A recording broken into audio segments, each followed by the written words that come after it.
and stand by their complaints. But there was one thing we could not ignore. Something that was right in front of us. The empty chair of the Vice President. Wala po siya nitong nakaraan. Habang nandito ang mga nagrereklamo, ang tanging humarap sa atin ay isang bakanteng upuan.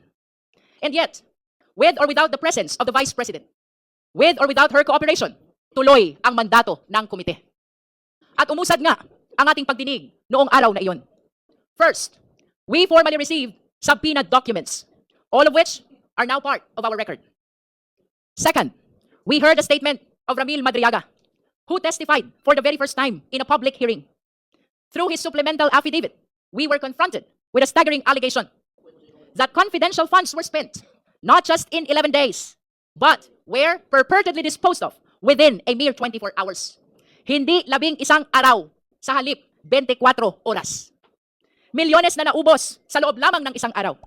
Mabigat ang mga binitiwang salita ni Ramil Madriaga at minsan pa siyang naiyak habang binabasa ang kanyang supplemental affidavit. To back his words, he signed a bank waiver to prove that he has nothing to hide. During one exchange, Congresswoman Janet Garin recalled the Formally controversy and could not hide her frustration upon hearing Ramil Madriaga's allegation that the Vice President's campaign may have been financed by Formally, an assertion that, if proven, further deepens the seriousness of the issues now before this committee. Third, and with the help of Congressman Joel Chua, we have adopted the records from the Committee on Good Government and Public Accountability, the testimonies of various resource persons regarding the envelopes and the questionable receipts and other statements given in that legislative inquiry are now officially part of this impeachment process. Fourth, we heard from the NBI expert, and their findings are very clear. Kinumpirma nila na base sa kanilang pagsusuri, several questioned signatures were actually signed by one and the same person. This proves that there was a pattern, and it raises even more questions about who was really behind these documents. Magkakaiba ang mga pangalan, ngunit iisa ang pirma. I will repeat, magkakaiba ang mga pangalan, ngunit iisa ang pirma. Fifth, we heard from a representative of the PSA who confirmed that several personalities appearing in the records have no corresponding entries in official civil registries. Kabilang dito ang kontrobersyal na pangalang Mary Grace Piatos, na batay sa kanilang verifikasyon ay walang umiiral na PSA record. Si Mary Grace Piatos ay wala sa data ng PSA. Sixth, we heard from Attorney Gloria Camora of the COA, who confirmed that the Commission proper has resolved the Vice President's appeal on the notice of disallowance, effectively affirming the disallowance covering more than 73 million pesos. She further disclosed that the COA has issued 3 additional notices of disallowance, indicating continued deficiencies in compliance. These developments lend significant weight to the financial irregularities under examination. As noted by Congressman Chel Jokno and Congressman Antonio Tino, this effectively render the Vice President liable to return all these amounts, 73 million pesos plus 375 million pesos to the National Treasury. Ang Vice Presidente ay may pananagutan na ibalik ang 73 million plus 375 million, total of 448 million sa ating National Treasury. And when we heard all these resource persons, the committee will note that while I disallowed certain probing questions to ensure fairness, I nonetheless permitted all inquiries that sought to clarify the truth. On that note, the records will reflect that the arguments regarding the difference between credibility and character, as well as the confusion between page numbers and dates, were stricken from the record. We have done this to maintain the integrity and order of these proceedings. Sa kabuuan, what we saw was not a single piece of evidence, but a body of evidence. Hindi pa isa-isa, kundi magkakaugnay.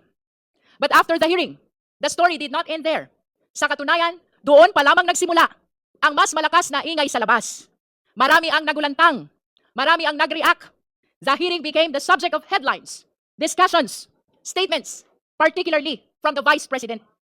However, it is worth noting that instead of addressing the core issues, the focus shifted to a peripheral matter, ang academic performance umano ng Vice Presidente nung siya'y nag-aaral pa. Samantalang, ang mas mabibigat na usapin tungkol sa confidential funds, sa mga dokumento, sa mga transaksyon ay nananatiling hindi direktang nasasagot. Kumbaga, sa 100 ebidensya, isa lang ang pinupuntirya.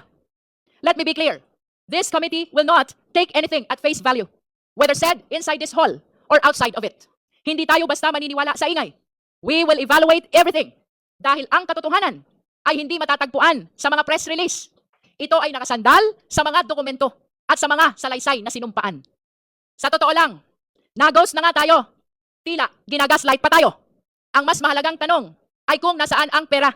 Ngunit ang sagot sa atin ay tungkol sa grado sa kolehiyo. And the worst part, this explanation is not being made here, but everywhere else. Ang gusto natin ay testimonya sa ilalim ng sumpa. Pero ang ibinibigay sa atin, press release at content sa social media. Again, let us be clear. Hindi tayo basta maniniwala. We will evaluate everything. Madriaga's testimony, COA documents, NBI findings, PSA certifications. Lahat ng ito ay kailangang iharap dito. Suriin dito. Timbangin dito. Pero dapat dito. Humarap ang kailangang humarap. Manumpa at magpaliwanag. Dito sa committee ito. Because this is the proper forum. Hindi sapat ang magsalita sa labas. If there's anything to clarify, the best and the only place to do that is here, before this committee, under oath and on record. And that brings us to today. Ngayong April 22, malinaw, the work of this committee continues. Ang mga isyong inilahad ay hindi natapos noong nakaraan. Today, we expect further evidence from the Office of the Ombudsman, from the Bureau of Internal Revenue, from the Securities and Exchange Commission, and especially from the Anti-Money Laundering Council. We also anticipate testimonies that will help contextualize the data before us, and that includes from former Senator Sani Trillanes. Kung mapapansin ninyo, ang pag-uusapan natin ngayon, mga numero. SALN, tax records from BIR, reports from AMLC. This is the part where the numbers have to be studied, compared, analyzed. And numbers, take note, unlike people, numbers do not have motives. Numbers do not lie. Again, numbers do not lie. At dito po, nagiging mas mabigat ang usapan. Because when we speak of numbers, we are no longer dealing with opinion, spin, or even narrative. We are confronting cold, unyielding facts. Hindi ito napapakiusapan. Hindi ito natatakot. Hindi ito napipilit magsinungaling. A number either matches or it does not. At higit sa lahat, hindi po ito basta numero lamang. Pera ito ng taong bayan. Pera ito ng manggagawang Pilipino na araw-araw kumakayod, ng pamilyang nagtitipid para makabayad ng buwis, ng bawat Pilipinong umaasa na ang kanilang ambag ay napupunta sa tama. A peso is either accounted for or it is missing. At kapag pinagsama-sama ang mga numerong ito mula sa SALN, BIR, AMLC, they begin to tell a story which no press conference can rewrite, no diversion can erase. Because numbers, once laid bare, speak with a clarity that cuts through noise. And when they point to a discrepancy, they do not whisper, they demand to be answered. Kung ayaw magsalita ng tao, kung ayaw humarap ng vice-presidente, hayaan natin na ang mga numero ang magkwento. Sa hearing na ito, we shall therefore enter the territory of forensic truth. Sa pamamagitan ng mga numerong ito, malalaman natin ang tunay na pagkatao sa likod ng posisyon. Siya ba ay tunay na public servant o isa pa lang private billionaire? At ang direksyon natin ngayon ay simple, ngunit matibay. We follow the evidence wherever it leads. Hindi tayo magpapadala sa ingay. Hindi tayo lilihis sa proseso. Ang ating sandigan ay ang konstitusyon at ang ating layunin ay ang katotohanan. Because in the end, ang tanong ay hindi kung sino ang pinakamalakas ang boses. Hindi kung sino ang pinakamaingay sa labas, kundi kung saan tayo itinuturo ng ebidensya. As we see it now, the chair right before us, it remains empty. At tila, sanay na po tayo sa tanawing iyan.